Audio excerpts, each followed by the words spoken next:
Monsieur Fabius, ministre des Affaires étrangères, deuxième personnalité, va intervenir ici au Sénat.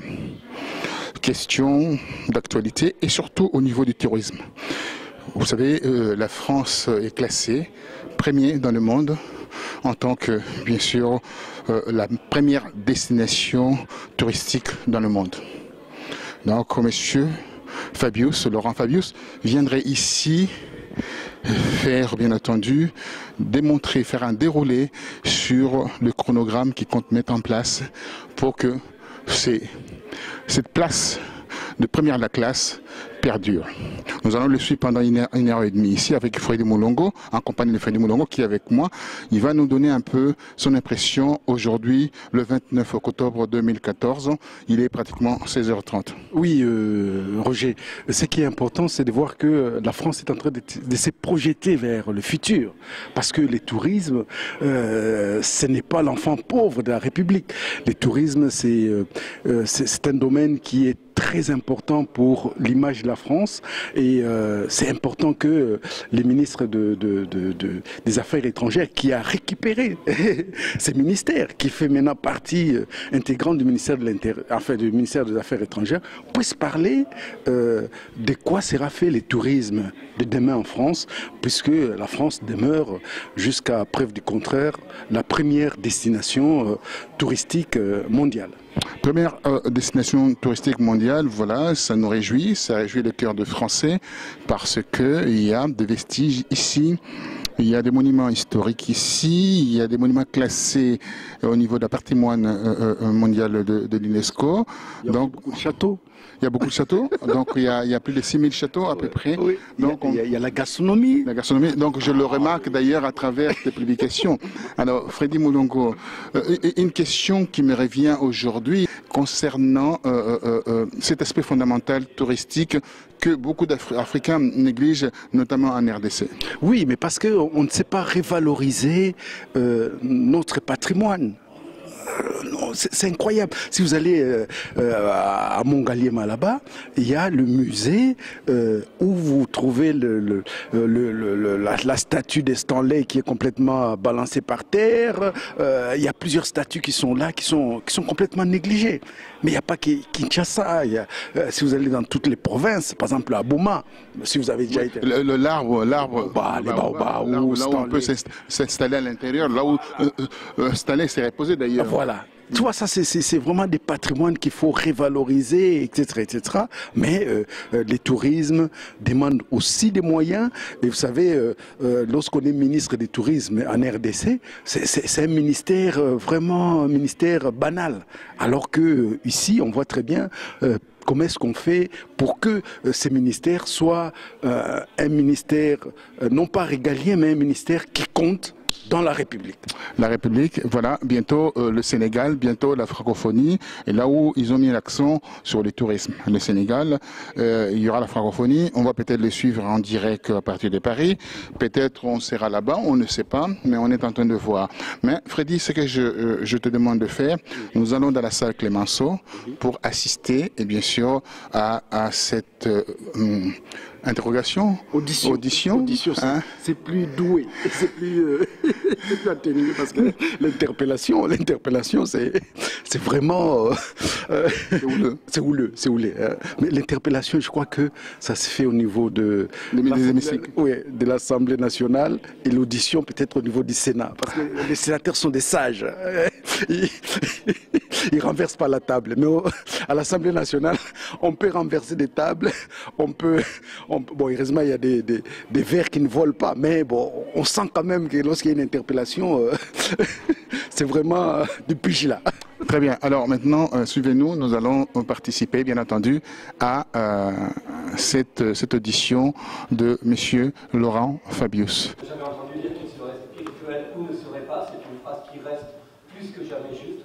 Mais pour ce qui est du 21e siècle africain, il sera africain évidemment, étant donné la jeunesse des populations, mais dans la mesure où on est à même de les aider en termes de développement dans les domaines de l'alimentation, de la santé et de l'éducation.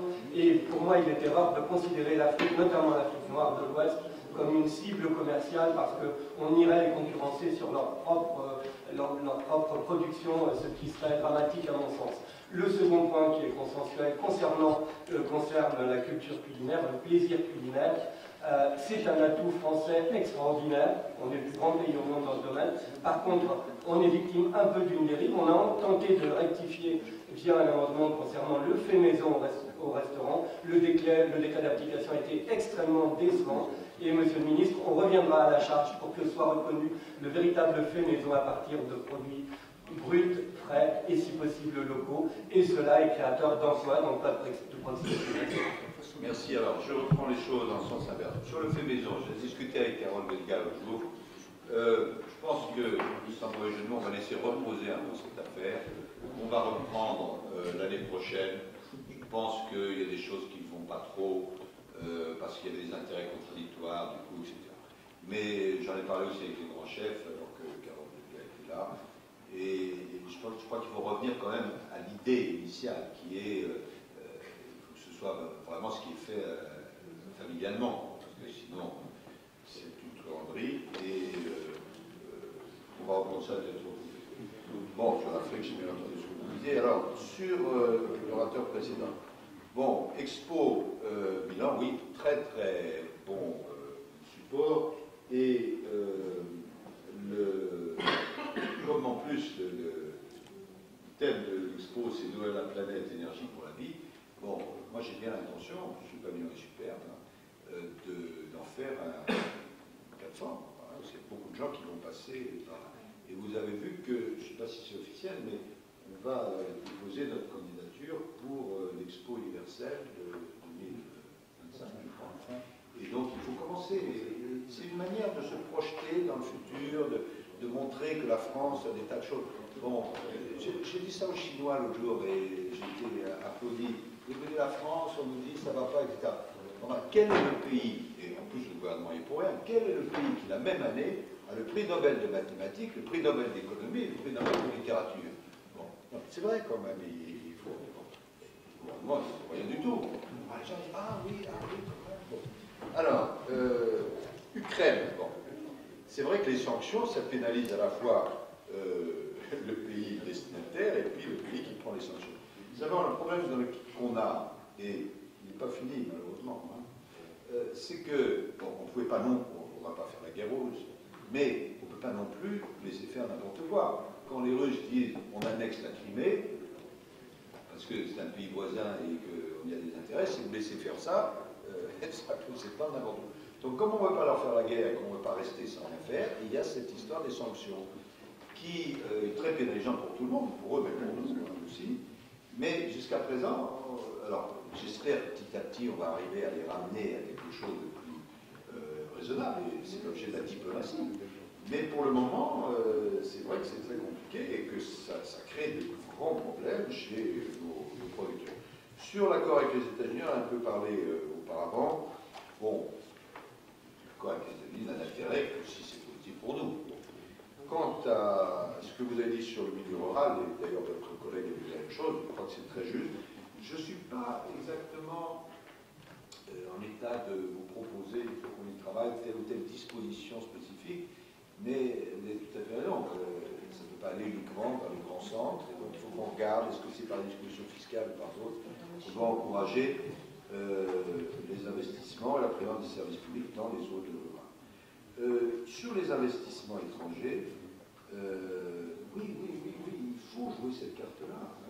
Vous avez cité la Chine. Bon, la Chine, maintenant, a énormément d'argent à placer à travers le monde, parce qu'ils réfléchissent très intelligemment au moment où eux-mêmes ne sont plus un pays qui aura des coûts de production compétitifs. C'est en train d'évoluer. Quand vous regardez la différence entre les salaires en Chine et les salaires au Vietnam, ils deviennent très importants.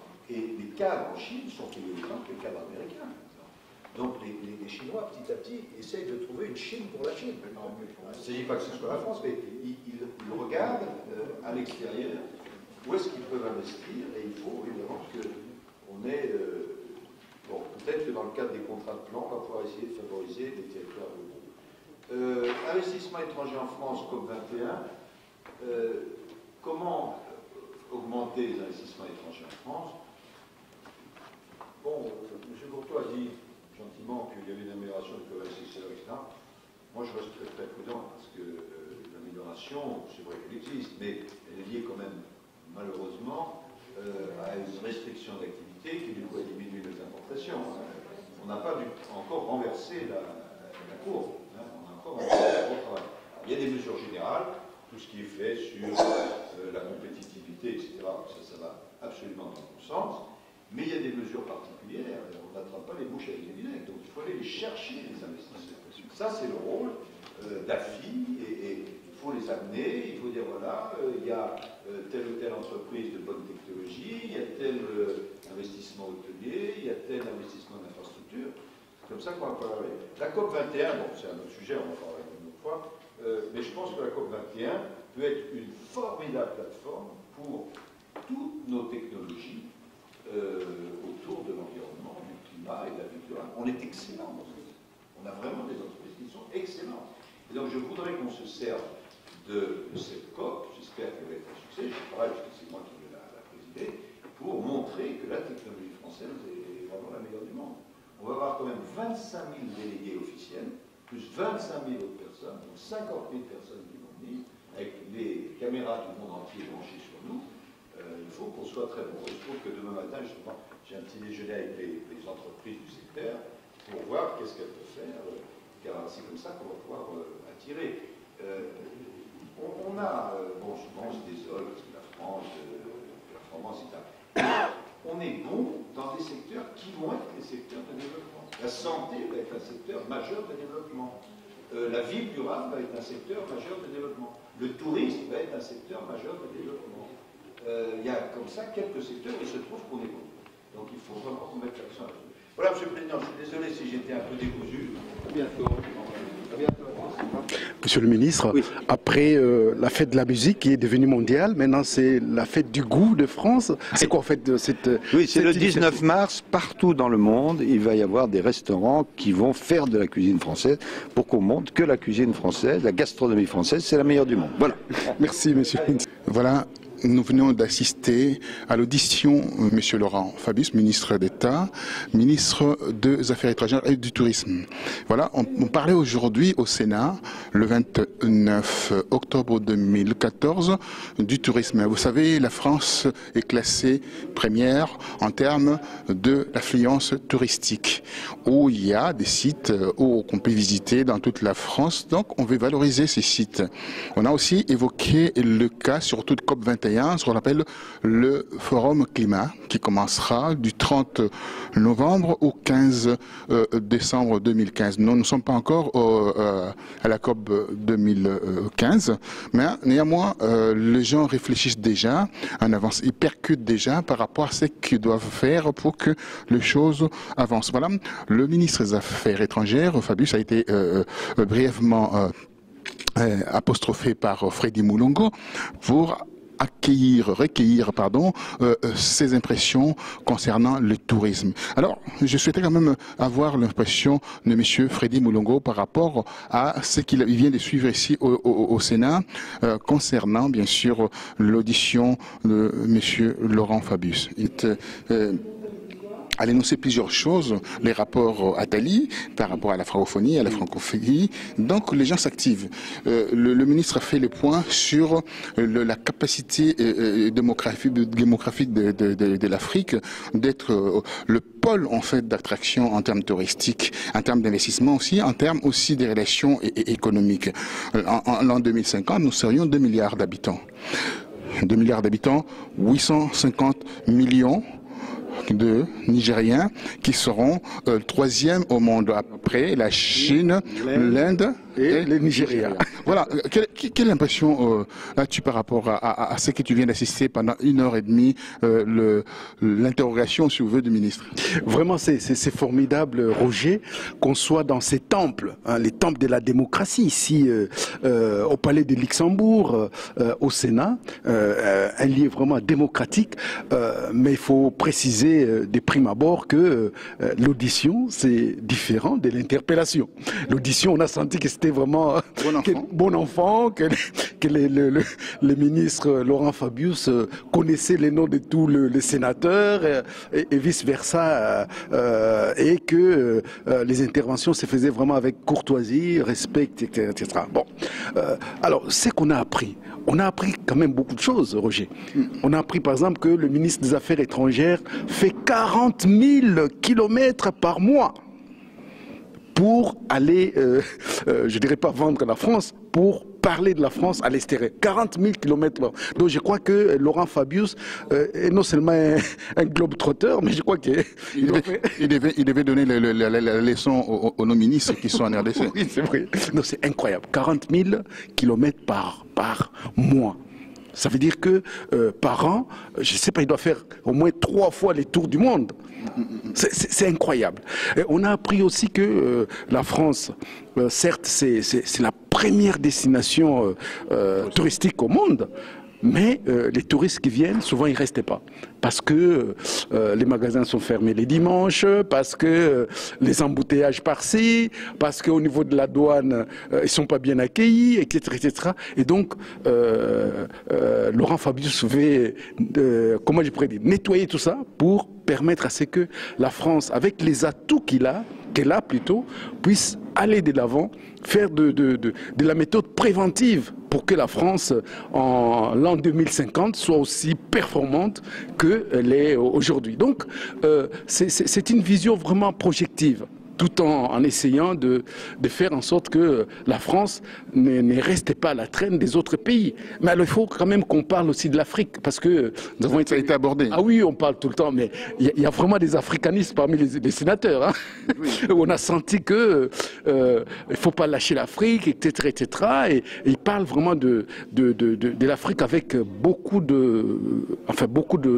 d'amour pour ces continents. Mais je pense aussi c'est nous, Africains, de pouvoir voir aussi les atouts qui sont les nôtres, pour les mettre en exergue, pour les mettre en valeur. Mais ça, c'est pas à nous de les faire. C'est ceux qui ont une certaine légitimité pour parler au nom du peuple qui doivent le faire. Or, on sait que, en tout cas, il y a beaucoup plus d'imposteurs que des gens légitimes. Alors voilà, donc nous avons assisté ici, vous le savez aussi bien que nous sommes ici, nous sommes accrédités au Sénat, les 2 journalistes africains accrédités au Sénat ici. Nous avons bien entendu ce privilège bien sûr d'assister à ces bien sûr rencontres, à ces auditions et l'interpellation. Je tenais quand même à vous montrer la carte que je détiens ici, c'est donc la carte d'accréditation au Sénat. Donc ici, pour rentrer ici au Sénat, il faut montrer patte blanche. Donc, cela veut dire quoi? Cela veut dire simplement, si dans votre pays, on ne vous reconnaît pas, que vous êtes le meilleur, mais les autres vous reconnaissent. Oui, mais je crois que les accrédités des Kingankati et des Château-Rouge, c'est leur problème. S'ils ne veulent pas s'intégrer, s'ils veulent vivre en ghetto, en ne parlant que de choses parfois futiles, sans voir comment est-ce que le monde s'est transformé. Parce qu'en étant ici, dans cette salle Clémenceau, tout ce qu'on a entendu, c'est que ce soit les politiciens du centre, de gauche, les écologistes, les politiciens, je dirais, les sénateurs de la droite, tous, ils ont les soucis que la France aille de l'avant. C'est ça qui est important. C'est ça que nous retenons. Tous essayent de mettre des idées pour que la France se relève, pour que la France se développe, pour que la France ait une bonne image à l'extérieur, pour que la France aille de l'avant, pour que les faiblesses qui sont siennes soient travaillées pour qu'elles deviennent des atouts. Ce n'est pas le cas de nous en tant qu'Africains. Parfois, on dort sur nos lauriers, on estime qu'on a un poste de responsabilité, on s'accroche, on se cramponne. Hein, on ne s'accroche pas, mais on se cramponne à cela, et tout en ne faisant rien. Mais ici, les gens travaillent, et le travail s'est fait au jour le jour. Et voilà, nous sommes encore en 2014, mais déjà pour cette grande manifestation qui aura lieu en France par rapport au climat, mais c'est des commissions déjà qui y travaillent. Une année avant. Donc, je pense que ce jour-là, en 2015, quand la COP 21 aura lieu, quand elle aura bien lieu, vous verrez que tout marche comme du papier sur la roulette parce qu'il y a eu du travail déjà en avant. Voilà, Freddy vient de montrer et démontrer que il ne faut pas rester chez soi, il ne faut pas s'égotériser soi-même, il ne faut pas rester dans le principe du communautarisme, il faut sortir de là, afin que le jour où vous rentrez chez vous, parce que vous êtes amené un jour à aller vers chez soi, vers ses origines, les gens vont vous interroger, qu'avez-vous fait de votre séjour en Europe? Qu'est-ce que vous apportez? On ne va pas dire seulement vous êtes de la diaspora. Qu'est-ce que vous nous dites? Est-ce que vous nous dites toujours que les poissons mère de vieillesse à la rivière Kalamou, comme on ironise par rapport à la diaspora, oh non, on trouve du pétrole, c'est pas la rivière Makelele, etc. Non, je crois que les Congolais qui sont à l'extérieur ont de la compétence, ont l'expertise. Il faut simplement qu'on leur donne l'opportunité de les faire savoir, tout en les sécurisant. Mais je voulais quand même, Roger, profiter du micro d'Afrique Rédaction et des 3 en 1. 3 en 1, bientôt. Les 3 en 1. Pour dire une chose, c'est que ce n'est pas parce que nous sommes en France, que nous couvrons les événements en France, que ce qui se passe au Congo ne nous intéresse pas, mais que les gens ne se leurrent pas. C'est-à-dire que les crimes qui viennent, les massacres qui viennent de se faire à Béni, nous sommes très sensibles à cela. Et lorsque nous voyons qu'un gouvernement illégitime devient amorphe face à ces massacres, à ces tueries, il ne dit rien, il ne proteste pas, il ne fait rien pour que les Congolais vraiment puissent vivre en paix dans leur territoire, sur la terre de leurs ancêtres. Nous, on se pose des questions. Mais il ne faut pas que ceux qui sont illégitimes croient que, comme ils sont là, ils vont continuer à se cramponner sans que nous, on ne dise rien. Les Congos, c'est les seuls biens en commun que nous avons tous en commun, Roger. Si nous connaissons aujourd'hui, c'est parce que ces pays-là existent. S'il n'y avait pas ces pays, peut-être qu'on ne se serait même pas croisés. Chacun serait dans son coin. Voilà. Alors, chacun serait dans son coin. Alors, nous voulons être, bien entendu, les unificateurs, les gens qui apportent, en fait, quelque chose pour que tout le monde soit ensemble. Mais alors, il y a quelque chose qui s'est passé à Ouagadougou concernant la modification de la Constitution. Les velléités de Blaise Compaoré, qui a marché sur les cadavres de Thomas Sankara, veut aujourd'hui, 2 décennies après, continuer à s'éterniser au pouvoir. Or, il fut un grand médiateur dans la crise de la sous-région, il fut un grand médiateur pour le Mali, pour la Côte d'Ivoire, la Guinée. Donc, c'est un homme qui commençait à avoir une certaine envergure. Là, il y a une tâche au niveau de cette affaire de la modification de la Constitution. Pour terminer, quelle est la lumière portes-tu, Freddy, quand tu vois ces effigies qui sont piétinées aujourd'hui à Ouaga? Mais tu sais, dans les années 90, je suis allé à Ouagadougou et ce qui m'avait frappé, c'est à l'aéroport. Il y avait une grande pancarte, on disait, disons, c'est quoi encore les noms? Les Burkina Faso n'est pas à vendre. C'était vraiment grand. C'était à l'époque après l'assassinat de Sankara. Mais j'ai trouvé ce panneau, ça m'a toujours frappé. Oui, un grand rappel. Mais ce qui se passe aujourd'hui à Ouagadougou et notamment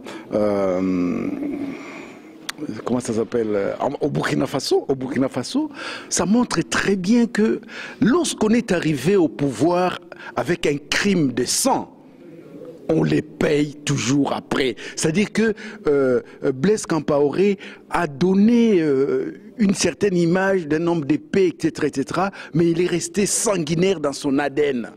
Parce que la mort de Thomas Sankara, jusqu'aujourd'hui, ça n'a pas encore été... c'est une pilule qui est restée dans la gorge de beaucoup d'Africains. Parce que c'était un espoir, c'était un jeune lieutenant ou colonel qui... Enfin, je ne me rappelle plus son grade militaire, mais qui avait donné l'espoir à la jeunesse africaine. Donc, Blaise a cassé cela. Il est entré dans cette vision mafieuse un peu de l'Afrique. Et il est en train de payer ce qu'il a fait aux autres. je pense que pour nous Congolais, ça serait important de regarder ce qui s'est passé. Voilà. Le Burkina Faso, on dit que c'est le pays des hommes intègres, c'est un pays calme, etc., etc. Et au moins ils mangent 3 fois, mais ils ne veulent pas qu'on trépatouille la Constitution pour que les gens se cramponnent au pouvoir. Voilà, Freddy vient d'avoir le mot de la fin. Nous vous quittons pour le prochain débat concernant la modification de la Constitution, concernant les gens qui veulent bien entendu se fourvoyer dans la mangeoire pour aussi participer comme Zanga Mobutu dans cette mangeoire qu'il a été chassé à l'aéroport, démis de ses fonctions de l'aéroport, tu es au courant de ça. Et il y a aujourd'hui un certain homme qui fait la tournée dans certains coins, veut aussi rentrer dans la mangeoire, mais nous allons en discuter ça. Moi je vais pouvoir discuter de ça, Freddy en parlera d'autres choses parce qu'il a aussi d'autres chats à fouetter. Mais ce qu'il est nécessaire par rapport à cela, nous sommes pour la RDC et nous resterons pour la RDC. Un mot de la fin pour partir. Voilà. Et nous vaincrons Ingeta. Merci, à bientôt.